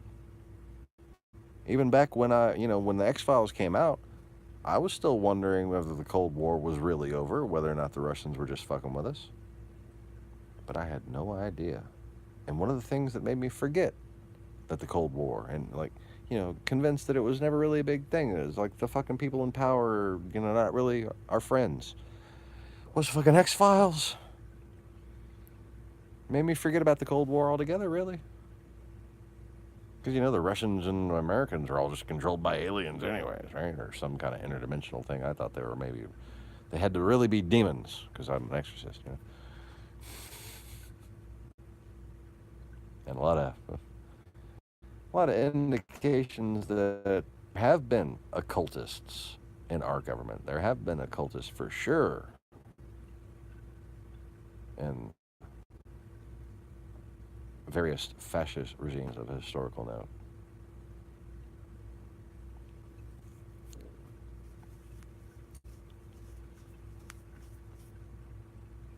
But America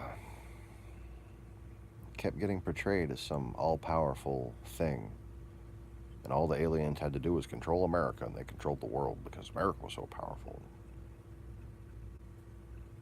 It just reinforced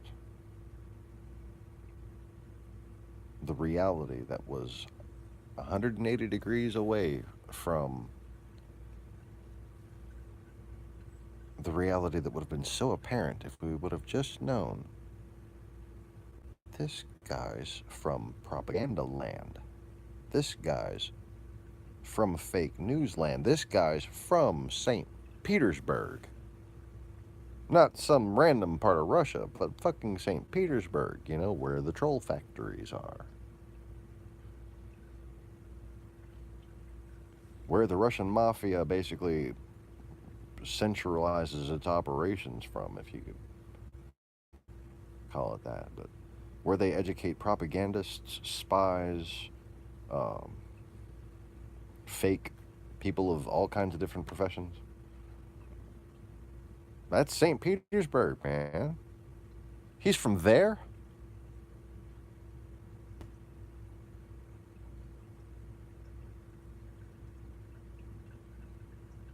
So then you look up more of his production staff, you look up more of the people on the show.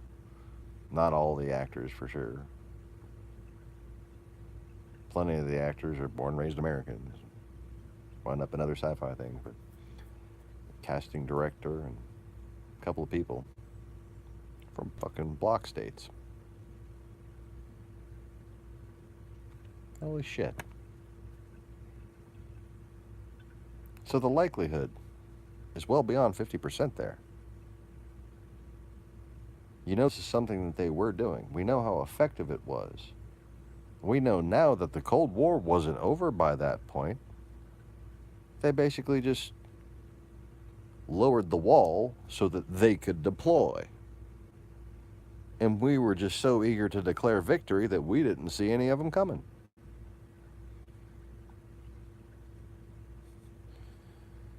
And all too willing to just start pointing so predictably.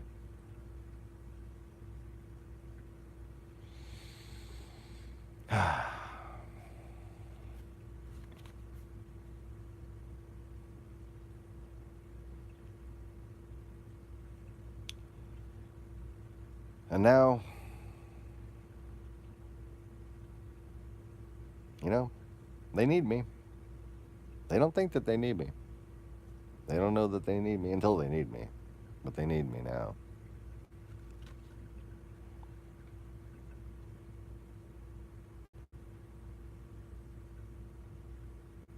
And they need to learn, according to the notes, how to speak to how others think. Not just those who agree with them already. You know, there's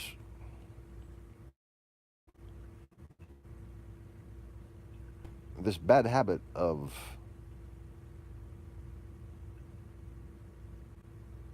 shaming entire trains of thought to the point where people don't feel comfortable talking about these things in public, or especially not on TV. And we can't let religion, we can't let the difference between Christianity and bullshit hypocrisy be one of those things that we just stop talking about.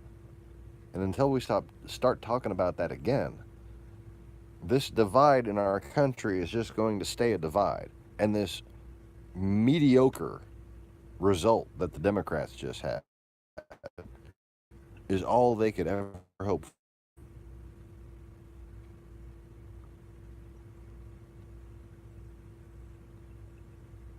Now,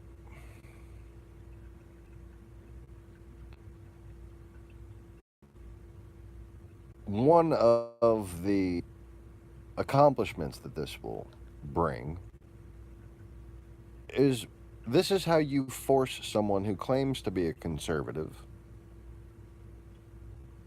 This is how you force them to hold themselves accountable. This is how you force them to hold each other accountable. You know, these people, a lot of them still go to church on Sundays. And what started them in conservatism, generally speaking, was going to that church. But we haven't addressed, you know, we haven't attacked these people from anything but intellectual and liberal standpoints. You don't attack these people from conservative standpoints. They don't live up to conservative standards. And it's simply academic to be able to come up with the ways that they are lacking in their own performance from their own perspective, and the way that their supposed supporters and followers should be able to see right through them and poke holes in all of their logic. Like, just Trump's spoiled brattishness, okay? He doesn't accept responsibility for anything. You know, a sign of a good leader is being able to hold themselves accountable even when they're not even the ones to fucking blame. They speak of their team as part of a team, and they say we and the American people and this guy here. And all those little cronies who refuse to hold him accountable too, who refuse to hold each other accountable, and all the racist and irresponsible and anti-American, anti-NATO bullshit that they say. They exhibit a pattern of behavior, okay? And that pattern of behavior is frankly a devolved one. It's not how any proper American should act. It's not how any proper Christian should act. Okay? You don't sit there and deny what you did wrong. Okay? Those are the type of people who lie to their parents and want to bullshit their way through life. Sweartists. Okay, scallywags, we call them down in the South.